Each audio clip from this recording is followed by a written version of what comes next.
Hi friends. അപ്പോൾ ഇന്നലെ പെരുന്നാളായിരുന്നല്ലോ. അപ്പോൾ പെരുന്നാളിന് നമുക്ക് വലിയ പെരുന്നാളിന് ഇറച്ചിയൊക്കെ കിട്ടുമല്ലോ. നിങ്ങൾക്ക് എല്ലാവർക്കും കിട്ടിയോ?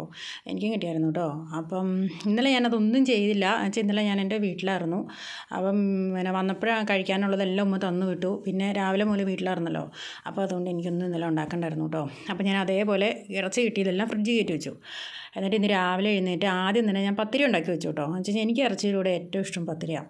അപ്പോൾ ഞാൻ പത്തിരി ഉണ്ടാക്കി വെച്ചു. അത് കഴിഞ്ഞിട്ട് ഇറച്ചി കഴുകി രണ്ടാക്കി എടുത്തു കേട്ടോ. എന്നാന്ന് വെച്ച് കഴിഞ്ഞാൽ വറക്കാനും നമ്മൾ മാറ്റി വെച്ചു കുറച്ച്, ബാക്കിയുള്ളത് കറി വെക്കാനുമായിട്ട് മാറ്റി വെച്ചു. അപ്പോൾ വറക്കാനുള്ളത് ഞാൻ ആദ്യം ചെറിയ കുക്കറിലേക്ക് ഇട്ടു.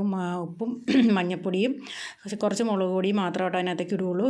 അതിലിട്ടിട്ട് നന്നായിട്ടൊന്ന് മിക്സ് ചെയ്തിട്ടെടുത്ത് അത് മാറ്റി വെച്ചു കേട്ടോ. അത് കഴിഞ്ഞ് ബാക്കി ഉള്ളതിൽ നിന്ന് കുറച്ചെടുത്ത്, മൊത്തം നമുക്ക് ആവശ്യമില്ല, കുറച്ചെടുത്ത് കുക്കറിലേക്ക് ഇട്ടു. അതിനകത്തേക്ക് ചെറിയ ഉള്ളിയും ഇഞ്ചിയും വെളുത്തുള്ളിയും കൂടി ചതച്ചത് അതും അതിനകത്തേക്ക് ഇട്ടു.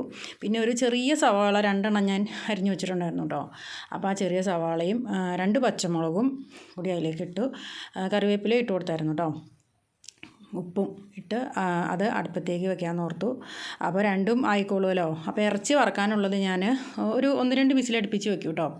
അപ്പോൾ ആദ്യം ചെയ്ത പോലെ തന്നെ കുക്കറിലേക്ക് അതങ്ങ് വെച്ചിട്ട് ഒരു വിസിലടുപ്പിച്ചിട്ട് ഇറക്കി വെക്കും. അത് കഴിഞ്ഞ് അത് നമ്മുടെ വെള്ളം വരുമല്ലോ അതിൽ നിന്ന്.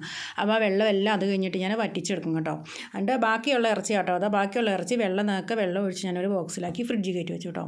അപ്പോൾ അതിൻ്റെ ഇടയ്ക്ക് സമയം കളയണ്ടല്ലോ എന്ന് കരുതി ഞാൻ അരി കഴുകി അടുപ്പത്തിട്ടു. അപ്പോൾ ഇന്നലെ വീട്ടിൽ നിന്ന് തേങ്ങാച്ചോറ് കൊണ്ടുവന്നായിരുന്നു കേട്ടോ. അപ്പോൾ അത് കുറച്ച് ബാക്കിയുണ്ട്. അതുകൊണ്ട് ഒരു ശകലം ചോറ് കൊണ്ട് വെക്കാമല്ലോ എന്ന് പറഞ്ഞിട്ട് അരി അടുപ്പത്തിട്ടു കേട്ടോ. അപ്പോൾ കറി വെക്കാനുള്ള ഇറച്ചി നമ്മൾ വെന്ത് കിട്ടിയിട്ടുണ്ട്. അപ്പം അതിലേക്ക് മുളക് പൊടിയും ഇറച്ചി മസാലയും കൂടി ചൂടാക്കിയിട്ട് ആ വെന്ത ഇറച്ചി അതിലേക്ക് തട്ടിട്ടോ. അത് നന്നായിട്ട് മിക്സ് ചെയ്യും കേട്ടോ. പിന്നെ ഞാൻ ഇറച്ചിക്കറി വെക്കുന്നത് വ്യത്യസ്തമായിട്ടോ. എന്താണെന്ന് ഇന്നിപ്പം ഞാൻ ഈ രീതിയിലാണ് വെച്ചെങ്കിൽ നാളെ ഞാൻ വെക്കുമ്പോൾ വേറെ രീതിയിലായിരിക്കും കേട്ടോ. പക്ഷേ ആ സമയത്ത് എനിക്ക് എന്ത് തോന്നുന്നു ആ രീതിയിൽ ഞാൻ മാറ്റങ്ങൾ വരുത്തിക്കൊണ്ടേയിരിക്കും കേട്ടോ. അതെന്താണെന്ന് എനിക്ക് ഇപ്പോഴും അറിയില്ല. എന്തായാലും ടേസ്റ്റ് ഉണ്ടെന്നാണ് മുത്ത് പറയുന്നത്. എന്നിട്ട് അതിനകത്ത് അത് ഞാൻ സൈഡിലേക്ക് മാറ്റി വെച്ച് അതിങ്ങനെ തിളച്ചുകൊണ്ടിരിക്കട്ടെ, അതിൻ്റെ കുത്തലെല്ലാം പോകണ്ടേ. എന്നിട്ട് നന്നായിട്ട് ചെറിയ ഉള്ളി അരിഞ്ഞ് കറിവേപ്പിലയും ഇട്ട് അത് താളിച്ചൊഴിക്കും കേട്ടോ. പിന്നെ ഈ ബീഫ് കറിയിൽ നമ്മൾ കുരുമുളക് പൊടി ഇടുവാണെങ്കിൽ നല്ല ടേസ്റ്റ്. അതുകൊണ്ട് ഞാനൊരു ശകലം കുരുമുളക് പൊടിയും കൂടി തൂളി കൊടുത്തു. അപ്പം നല്ല വേറൊരു ടേസ്റ്റും ഫ്ലേവറും ഒക്കെ വരും കേട്ടോ. എനിക്ക് ഭയങ്കര ഇഷ്ടമാണ് ടേസ്റ്റ്. അപ്പോൾ അതുകൊണ്ട് ലാസ്റ്റ് ഞാൻ ഇച്ചിരി കുരുമുളക് പൊടി തൂളി കൊടുത്തു കേട്ടോ. അപ്പോൾ പത്തിരി എൻ്റെ റെഡി ആയിട്ട് ഇരിപ്പുണ്ടായിരുന്നു. അപ്പോൾ മുത്തിന് വിശക്കുമെന്ന് പറഞ്ഞുകൊണ്ടിരിക്കും കേട്ടോ. ഇച്ചിരി താമസിച്ച് പോയി ഇതെല്ലാം റെഡിയാക്കി എടുത്തപ്പം. അപ്പം പത്തിരി എടുത്തു, മുത്തിന് ഇറച്ചിക്കറി എടുത്തു കൊടുത്തു, ബ്രേക്ക്ഫാസ്റ്റ് കൊടുക്കും കേട്ടോ. അപ്പോൾ അത്രയേ ഉള്ളൂ.